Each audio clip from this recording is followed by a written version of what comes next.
नमस्कार दोस्तों, Pankaj Bhardwaj YouTube channel में आपका बहुत बहुत स्वागत है। फिजिकल केमिस्ट्री की सीरीज़ में आज मैं नई यूनिट के साथ आपके सामने हूँ। The unit is chemical kinetics. Organic chemistry की सीरीज़ में आइसोमेरिज्म कंप्लीट हो चुका है और उसके बाद मैं जीओसी के लेक्चर्स अपलोड करने वाला हूँ। पर पहले हम बात करते हैं केमिकल काइनेटिक्स की। आप लोग इस वीडियो को ज़्यादा से ज़्यादा संख्या में शेयर कीजिए, लाइक कीजिए, सब्सक्राइब कीजिए चैनल को और बेल आइकन को प्रेस कीजिए ताकि ये वीडियो हर स्टूडेंट तक पहुंच सके जिसको इसकी रिक्वायरमेंट है। आइए हम बात करते हैं बहुत इंटरेस्टिंग फिजिकल केमिस्ट्री के चैप्टर की, that is chemical kinetics. Chemical kinetics is the branch of physical chemistry which deals about rate of reaction, factors affecting rate of reactions, order, molecularity and mechanism of reaction. All these aspects are studied in chemical kinetics. Chemical kinetics में हम deal करेंगे सबसे पहले जो इसका बिल्कुल basic part है, that is rate of reaction. किसी भी रिएक्शन की रेट या उसकी स्पीड हम प्रैक्टिकली तो कई तरह से निकाल सकते हैं। सपोज आपके सामने कोई रिएक्शन है जिसमें कोई पर्टिकुलर प्रोडक्ट गैस स्टेट में बन रहा है, तो गैस के निकलने की स्पीड, उसकी हिसिंग साउंड से आप पता लगा सकते हैं कि रिएक्शन कितनी स्पीड से हो रही है। या किसी रिएक्शन में कोई प्रोडक्ट किसी पर्टिकुलर कलर का बनता है तो वो कलर की इंटेंसिटी जैसे जैसे बढ़ती जाएगी मैं प्रैक्टिकली चेक कर सकता हूँ कि हाँ ये रिएक्शन कितनी स्पीड से चल रही है। किसी रिएक्शन में प्रोडक्ट किसी पर्टिकुलर स्मेल का है, कोई पर्टिकुलर ऑर्डर रखता है, तो भी उसकी स्मेल फैलने की स्पीड से हम चेक कर सकते हैं कि रिएक्शन आपकी कितनी फास्ट या कितनी स्लो है। पर डेफिनेशन वाइज हम कैसे डिफाइन करते हैं कि रेट ऑफ रिएक्शन क्या होता है, आइए देखते हैं। Rate of reaction is the rate of change in concentration और प्रेशर ऑफ रिएक्टेंट और product with respect to time. किसी भी रिएक्टेंट या प्रोडक्ट की टाइम के साथ साथ कंसंट्रेशन में कितनी तेजी से चेंज आ रहा है, उस चेंज को हम बोलते हैं रेट ऑफ रिएक्शन। आइए देखते हैं। Rate of reaction is what? Change in concentration और प्रेशर। अगर सॉल्यूशन में रिएक्शन हो रही है तो कंसंट्रेशन आएगी, और अगर गैसियस रिएक्शन है तो प्रेशर मेजर होता है। चेंज इन कंसंट्रेशन और प्रेशर ऑफ रिएक्टेंट और product with respect to time is called as rate of reaction. कि किसी रिएक्टेंट या प्रोडक्ट की कंसंट्रेशन या प्रेशर में टाइम के साथ कितना तेजी से चेंज आ रहा है, हम कहेंगे उस रिएक्शन की स्पीड या उस रिएक्शन की रेट उतनी ज़्यादा फास्ट है। आइए देखिए रिएक्टेंट और प्रोडक्ट के केस में डिफरेंस कैसे आता है। आप लोग जानते हैं रिएक्शन इसमें रिएक्टेंट टाइम के साथ साथ प्रोडक्ट में कन्वर्ट हो रहा है, तो आप लोग जानते हैं रिएक्टेंट की कंसंट्रेशन तो टाइम के साथ साथ डिक्रीज करेगी और प्रोडक्ट की कंसंट्रेशन टाइम के साथ साथ क्या करेगी? इंक्रीज करेगी। तो आप देखिए स्टार्टिंग में रिएक्टेंट की मैक्सिमम कंसंट्रेशन है और जैसे जैसे टाइम बीतता जाएगा वैसे वैसे रिएक्टेंट की कंसंट्रेशन डिक्रीज होती जाएगी। प्रोडक्ट T बराबर 0 टाइम पर तो होता ही नहीं है, तो 0 ही होती थी कंसंट्रेशन। जैसे जैसे टाइम पीरियड बढ़ता जाएगा और प्रोडक्ट की कंसंट्रेशन क्या होती जाएगी? बढ़ती जाएगी। यहाँ पे एक और भी चीज नोट कर सकते हैं, रिएक्शन मैंने एकदम सिंपल लिया है, यहां पर भी इसकी स्टोइकियोमेट्री 1 है, इसकी स्टोइकियोमेट्री भी 1 है, तो आप देख पा रहे हैं ये दोनों कर्व्स लगभग एक जैसे से ही आपको दिखाई दे रहे हैं। ये गिरता हुआ जो दिखाई दे रहा है आपको और उसी तरह से ये उड़ता हुआ दिखाई दे रहा है, यानी कि इन दोनों की जो स्लोप का चेंज है वो दोनों का ही लगभग एक जैसा है। स्टार्टिंग में तेजी से और टाइम के साथ साथ क्या हो रही है? धीरे धीरे हो रही है। आप इसको भी नोट कर सकते हैं। तो अगर मैं मैथमेटिकली शो करना चाहता हूं कि रेट ऑफ रिएक्शन क्या होते हैं, आइए मैंने बोला rate of in terms of reactant, change in concentration of reactant upon time taken. ऐसे ही rate with respect to product, change in concentration upon time taken. अब ये जो चेंज वर्ड होता है बच्चों, हमेशा फाइनल माइनस इनिशियल लिया जाता है, तो मैं क्या बोलूंगा? C final minus C initial of reactant, T final minus T initial. लेकिन रिएक्टेंट की फाइनल कंसंट्रेशन इनिशियल से कम है। आइए देखते हैं। सपोज मैंने T इनिशियल पर देखा तो रिएक्टेंट की कंसंट्रेशन थी CI और T फाइनल पर जब देखी तो डिक्रीज होने के कारण ये हो गई CF। हम जानते हैं रिएक्टेंट में CF CI से छोटा होगा, इसलिए अगर CF लेसर देन CI है तो ये टर्म नेगेटिव में आएगी। If CF is lesser than CI, ये टर्म किस में आएगी? नेगेटिव में। हम अच्छे से जानते हैं रेट कभी भी नेगेटिव में डिफाइन नहीं होते, इसलिए रिएक्टेंट के जब रेट बताए जाते हैं तो बाहर पहले से ही माइनस का साइन लगाया जाता है, यानी कि इसके अंदर का जो माइनस होगा इसके बाहर के माइनस से मल्टीप्लाई हो जाएगा, तो ये टर्म पूरी क्या रहेगी? पॉजिटिव रहेगी। लेकिन प्रोडक्ट में ऐसी कोई दिक्कत नहीं है। प्रोडक्ट में इनिशियल टाइम पर जो कंसंट्रेशन है CI वो कम है, और फाइनल टाइम पर जो कंसंट्रेशन CF है वो ज्यादा है। CF is greater then CI है, तो फिर कोई दिक्कत नहीं है। CF minus CI, final concentration minus initial concentration upon time taken for this change. तो चाहे रिएक्टेंट के टर्म में रेट बताना हो, चाहे प्रोडक्ट के टर्म में रेट बताना हो, दोनों ही केसेस में ये आंसर्स पॉजिटिव ही आपके आते हैं। ये तो बात हो गई रिएक्शन की रेट की। आइए हम सीखते हैं ऐसे कौन कौन से फैक्टर्स हैं जो रिएक्शंस के रेट को अफेक्ट करते हैं। Factors affecting rate of reaction. आइए हम देखते हैं factors affecting rate of reaction क्या है। ये बहुत इंपॉर्टेंट है और ये सब के सब हम ऑब्जर्व कर सकते हैं, हम इनको फील कर सकते हैं, पर ये सारे पॉइंट बोर्ड के पॉइंट ऑफ व्यू से और नीट जेईई मेंस के पॉइंट ऑफ व्यू से बड़े इंपॉर्टेंट है। आइए देखते हैं। हम बात कर रहे हैं factors affecting rate of reactions की। Factors affecting rate of reactions की हम बात कर रहे हैं। Factors affecting rates of reaction. तो फैक्टर अफेक्टिंग में सबसे पहले हम बात करते हैं नेचर ऑफ रिएक्टेंट की। एक एक करके बात बताऊंगा आपको मैं। सबसे पहले हम बात करेंगे नेचर ऑफ रिएक्टेंट की। सबसे पहले हम बात करेंगे नेचर ऑफ रिएक्टेंट की, फिर हम बात करेंगे कंसंट्रेशन की, कंसंट्रेशन ऑफ रिएक्टेंट की बात करेंगे, फिर हम कंसंट्रेशन ऑफ रिएक्टेंट की बात करेंगे, फिर हम बात करेंगे टेम्परेचर की। ये भी बहुत इंपॉर्टेंट फैक्टर है temperature. Fourth is catalyst. Fifth phase of reaction. Reaction किस फेज में हो रही है, ये भी बहुत इंपॉर्टेंट एक पॉइंट होता है। सिक्स्थ हम बात करते हैं surface area of solid reactant. Surface area of solid reactant की बात करेंगे। फिर हम बात करेंगे प्रेजेंस ऑफ लाइट की। फिर हम बात करेंगे प्रेजेंस ऑफ लाइट की। फिर हम बात करेंगे पीएच ऑफ मीडियम की, जिस मीडियम में आप इस रिएक्शन को करवा रहे हैं उसकी पीएच कितनी है। और एट लास्ट हम देखेंगे कि किस सॉल्वेंट में आप इस रिएक्शन को करवा रहे हैं। तो लास्ट पॉइंट हमारा बनता है नेचर ऑफ सॉल्वेंट का। तो ये टोटल 9 पॉइंट्स हैं जिसके अंदर हमें रेट ऑफ रिएक्शंस की स्टडी करनी है। आइए एक एक करके देखते हैं।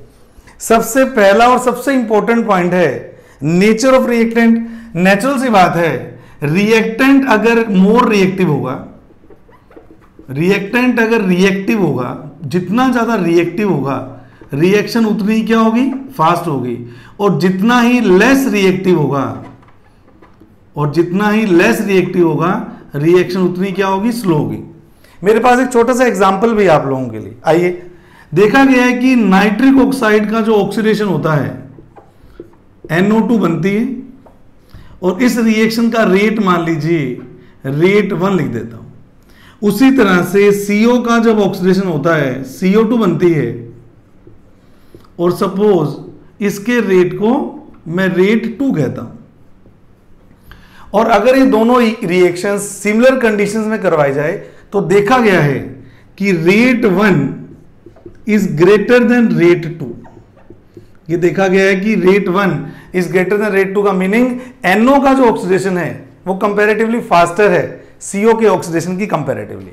तो इसका रीजन क्या है, क्योंकि NO is more reactive than CO। NO CO की तुलना में ज्यादा रिएक्टिव होता है, क्योंकि शायद आप जानते हैं जब हम MOT पढ़ रहे थे 11th क्लास में, तो इन दोनों के बॉन्ड ऑर्डर ऐसे थे कि NO का बॉन्ड ऑर्डर था 2.5 था और CO का बॉन्ड ऑर्डर कितना था 3.0। जितना ज्यादा बॉन्ड ऑर्डर रहेगा उसकी स्टेबिलिटी तो ज्यादा होती है, लेकिन रिएक्टिविटी क्या होती है, कम होती है। तो हम क्या बोल सकते हैं कि NO is more reactive than CO। इस कारण से NO का ऑक्सीडेशन CO के कंपैरेटिवली फास्टर होता है। तो पहला पॉइंट हुआ nature of reactant.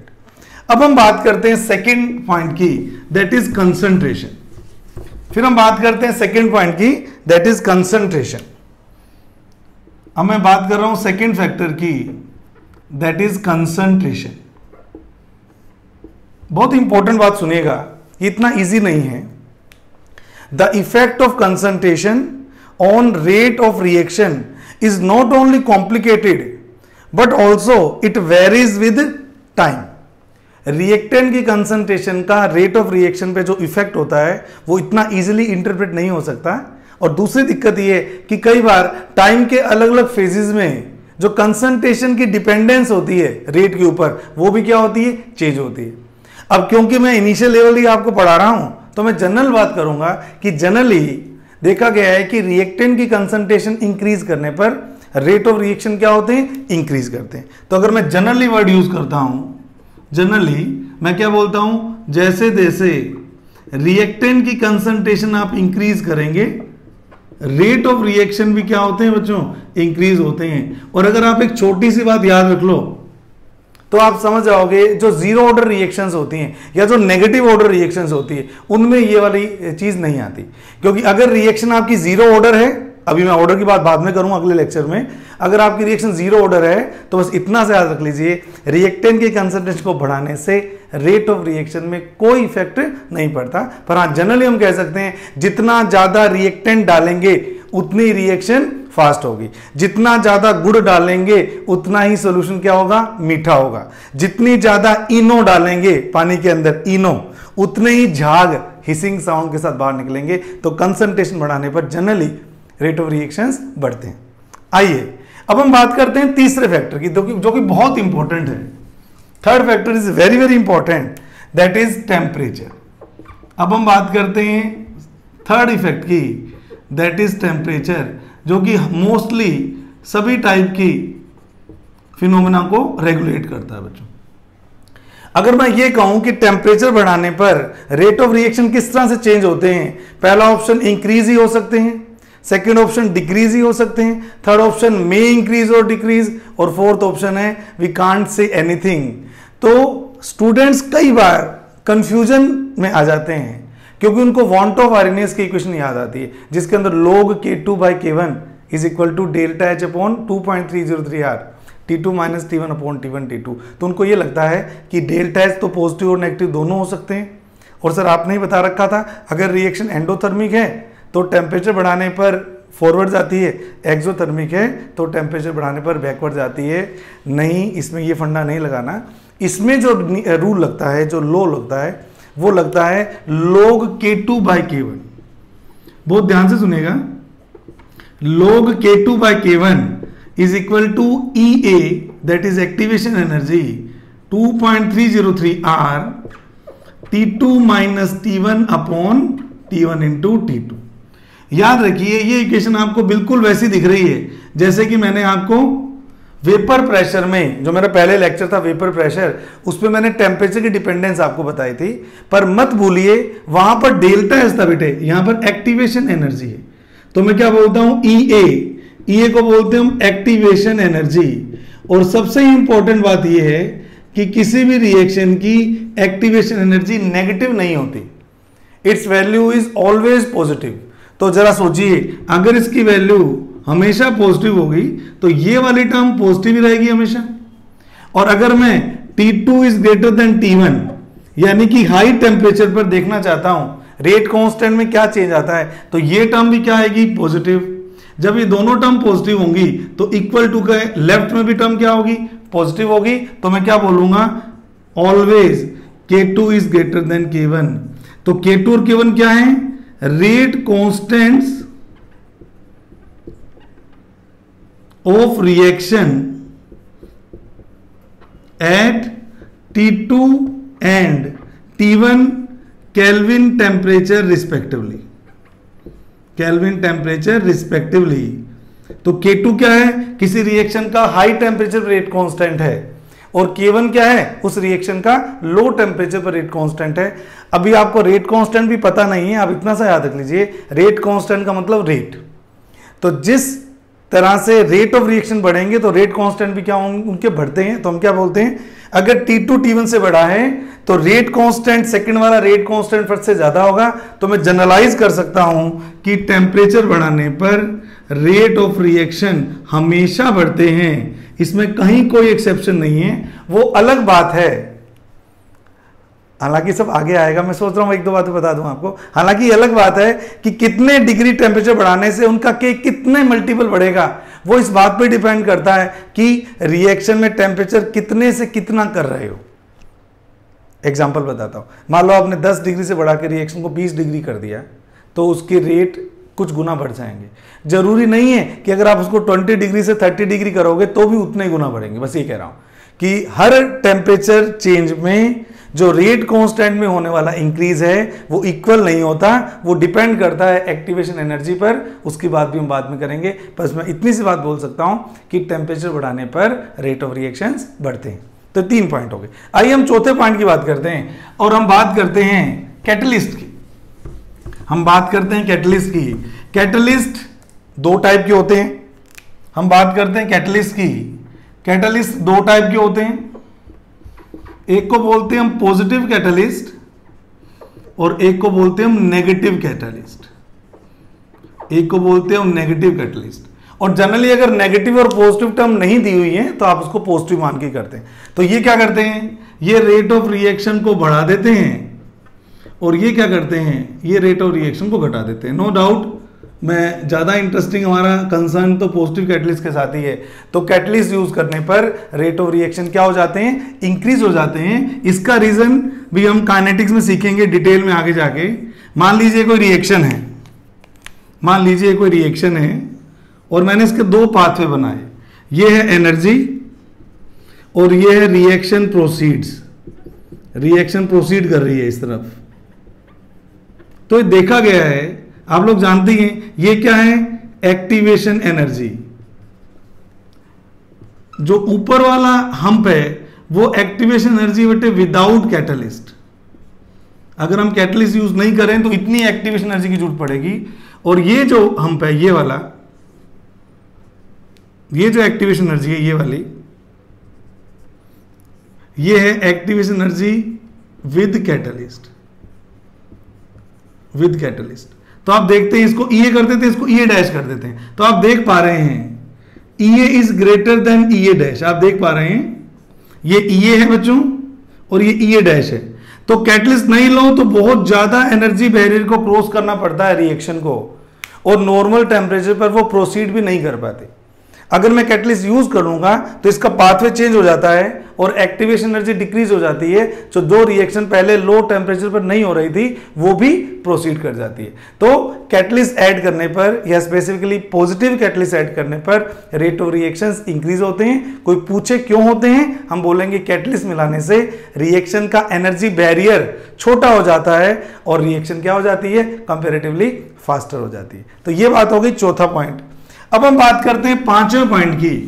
That point is phase of reaction. अब हम बात कर रहे हैं 5वें पॉइंट की। That point is phase of reaction. Reaction किस फेज में हो रही है, तो यहां हम 2 चीजें सीखेंगे। गैसियस फेज में होने वाली रिएक्शन कंपैरेटिवली फास्टर होती है लिक्विड फेज के, और लिक्विड फेज में होने वाली रिएक्शन बहुत ज्यादा फास्ट होती है सॉलिड की कंपैरेटिवली। नेचुरल सी बात, सॉलिड फेज में तो रिएक्शन बहुत ही धीरे होती है, मान लो होती नहीं, बहुत धीरे स्पीड से होती है। गैसेस फेज में रिएक्शन फास्ट क्यों होती है, क्योंकि गैस के मॉलिक्यूल्स के बीच में inter particle force of attraction कम होते हैं, तो उनको इंटरेक्ट करवाने के लिए हमें ज्यादा एनर्जी की जरूरत नहीं पड़ती, वो अपने आप ही मिलते रहते हैं एक दूसरे के साथ में। मान लीजिए A2 + B2 = 2AB और A2 और B2 लगातार टकरा ही रहे हैं अपने आप ही, तो क्या रिएक्शन फास्ट नहीं होगी क्या? यस।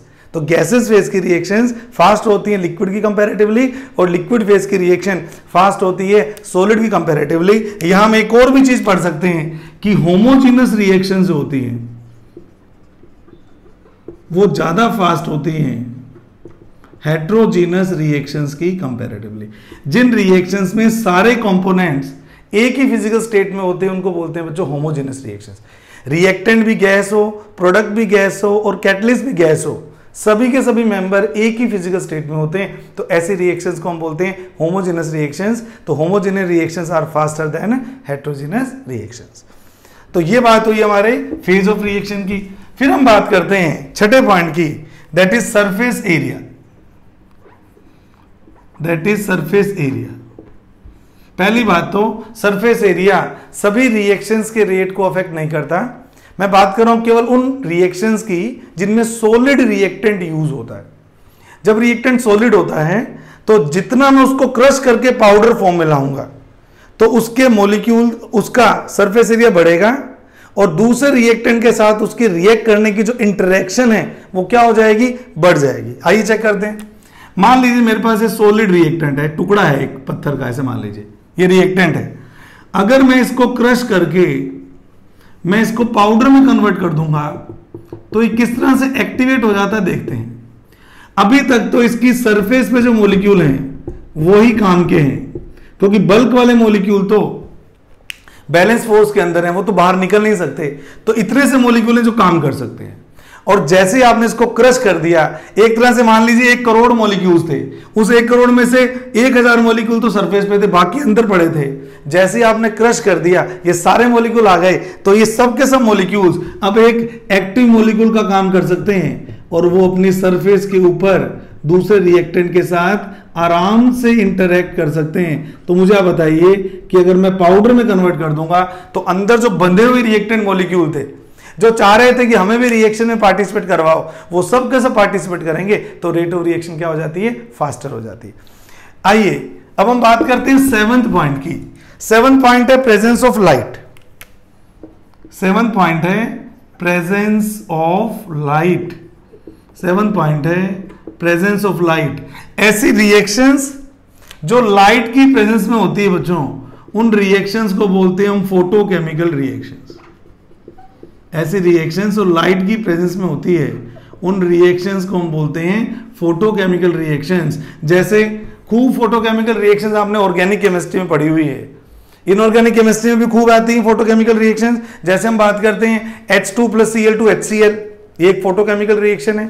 अगर ओपन में करवा दो लाइट में तो बड़ी जल्दी से HCl गैस बन जाती है, और अंधेरे में करवाते हो तो बहुत धीरे रिएक्शन होती है। फोटोसिंथेसिस लाइट में कराओगे तो फूड बनेगा, प्लांट्स बनाते हैं, और अंधेरे में बनाओगे तो नहीं बनाते। थर्ड आप बात करते हैं जितने भी फ्री रेडिकल रिएक्शंस होती हैं ऑर्गेनिक केमिस्ट्री में, जिनमें रेडिकल्स क्रिएट होते हैं, वो सब सनलाइट की प्रेजेंस में होती है। सनलाइट अगर दोगे तो रिएक्शन फास्ट होगी, सनलाइट नहीं दोगे तो रिएक्शन स्लो होगी। तो reactions which proceed by the involvement of light are known as photochemical reactions. और फोटोकेमिकल रिएक्शंस में अगर लाइट दे दोगे तो रिएक्शन फास्ट हो जाएगी, और लाइट नहीं दोगे तो रिएक्शन क्या होगी, स्लो होगी। आगे हम बात करते हैं 8th पॉइंट की। हम बात करते हैं पीएच ऑफ मीडियम की। पीएच ऑफ मीडियम की कुछ रिएक्शंस ऐसी होती हैं बच्चों जो एसिडिक कंडीशंस में ही होंगी, और कुछ ऐसी रिएक्शंस होती हैं जो बेसिक मीडियम में ही होती है। एग्जांपल दूं, अल्कोहल की मोस्टली रिएक्शंस एसिडिक मीडियम में होती है। क्यों? क्योंकि अल्कोहल में OH ग्रुप जो होता है वो बहुत अच्छा लिविंग ग्रुप नहीं होता। अगर प्रोटॉन आ गया यानी कि मीडियम एसिडिक हो गया तो प्रोटॉन उस OH के पे अटैक करके उसको अच्छे लिविंग ग्रुप में कन्वर्ट कर देता है वाटर में। तो अल्कोहल की रिएक्टिविटी बढ़ाने के लिए हम मीडियम का रखते हैं, हमेशा एसिडिक रखते हैं। और ऐसे भी बहुत रिएक्शंस है जो बेसिक मीडियम में होती है। कार्बोनिल कंपाउंड्स की जो न्यूक्लियोफिलिक एडिशन रिएक्शंस होती हैं वो हम बेसिक मीडियम में करवाते हैं। जैसे कि आप लोग कैनिज़ारो रिएक्शन होती है, जैसे कि एल्डोल कंडेंसेशन होती है। तो पर्टिकुलर रिएक्शन किसी पर्टिकुलर मीडियम में ही फास्ट होती है। जिन रिएक्शंस को एसिडिक मीडियम में करवाना है वो एसिडिक मीडियम में फास्ट होंगी, बेसिक मीडियम में क्या हो सकता है ना हो, और जो रिएक्शंस बेसिक मीडियम में होती हैं वो एसिडिक मीडियम में हो सकता है ना हो। तो मीडियम भी बहुत इंपॉर्टेंट फैक्टर है किसी रिएक्शंस की रेट को डिसाइड करने के लिए। और लास्ट में मैं बात करने वाला हूं नेचर ऑफ सॉल्वेंट की। और लास्ट में मैं बात करने वाला हूं नेचर ऑफ सॉल्वेंट की। सॉल्वेंट अगर पोलर और हाई डाई इलेक्ट्रिक कांस्टेंट वाला है, अगर सॉल्वेंट का डाई इलेक्ट्रिक कांस्टेंट हाई है तो आयनिक रिएक्शंस बहुत फास्ट होंगी। अगर ऐसा है तो आयनिक रिएक्शंस क्या होंगी, फास्ट होंगी। क्यों? क्योंकि डाई इलेक्ट्रिक कांस्टेंट किसी सॉल्वेंट की वो प्रॉपर्टी होती है जो आयनिक कंपाउंड को कोरस्पॉन्डिंग आयंस में ब्रेक कर देती है बच्चों। The tendency of a solvent to split ionic compounds into corresponding ions is called as dielectric constant। और वाटर का जो डाइलेक्ट्रिक कांस्टेंट होता है, इसको ऐसे एप्सिलॉन से जो करते हैं, और वाटर का जो डाइलेक्ट्रिक कांस्टेंट होता है वो 80, काफी अच्छी वैल्यू मानी जाती है, इसलिए वाटर आयनिक रिएक्शंस के लिए बहुत अच्छा सॉल्वेंट माना जाता है। तो ये कुछ इंपॉर्टेंट फैक्टर्स हैं जो किसी रिएक्शन की रेट को अफेक्ट करते हैं, डिसाइड करते हैं, एनहांस करते हैं। तो जब भी हमें कोई केमिकल रिएक्शंस करनी होती है तो हमें इन बातों का ध्यान रखना पड़ता है कि किस कंडीशन में रिएक्शन अपना मैक्सिमम रिजल्ट देने वाली है। तो ये तो बात हो गई रेट ऑफ रिएक्शंस की और factors affecting rate of reactions की। अगले वीडियो में जो मैं शायद आजकल में अपलोड करने वाला हूँ, बहुत इंपॉर्टेंट सिखाने वाला हूँ, rate of formation, rate of disappearance और सबसे important rate law expression and order of reaction. ये हम नेक्स्ट वीडियो में पढ़ने वाले हैं। तो आप लोग इसी तरह से इन वीडियोस को पसंद करते रहिए। आप लोग बहुत पसंद कर रहे हैं, मुझे बहुत अच्छा लगता है। आप लोगों के लिए दिल से बहुत बहुत थैंक्स है। इस वीडियो को पूरा देखा आपने, इसके लिए भी आपका बहुत बहुत धन्यवाद। और इस वीडियो को ज़्यादा से ज़्यादा नंबर में शेयर करेंगे तो ये उन बच्चों तक पहुँचेगा जिन बच्चों के पास में पढ़ने की और कोई फैसिलिटी नहीं है। मैं आपसे ये प्रॉमिस कर सकता हूँ कि थ्रू आउट द सेशन मैं लगातार आपको टॉपिक द टॉपिक उसी सीक्वेंस में वीडियो लेक्चर रिलीज करता रहूंगा, ताकि कोई स्टूडेंट अगर मेरे भरोसे तैयारी कर रहा है केमिस्ट्री की तो बड़े आराम से कर सकता है। जैसे कि आपने देखा ही है, मैं 12th में पहले सॉल्यूशन चैप्टर किया है, अब मैं एंटर कर गया हूँ केमिकल काइनेटिक्स में। तो आपका बहुत बहुत धन्यवाद और आप इसी तरह से वीडियो को देखते रहिए, एंजॉय करते रहिए। पंकज भारद्वाज यूट्यूब चैनल की तरफ से आपका बहुत बहुत धन्यवाद। Thank you so much.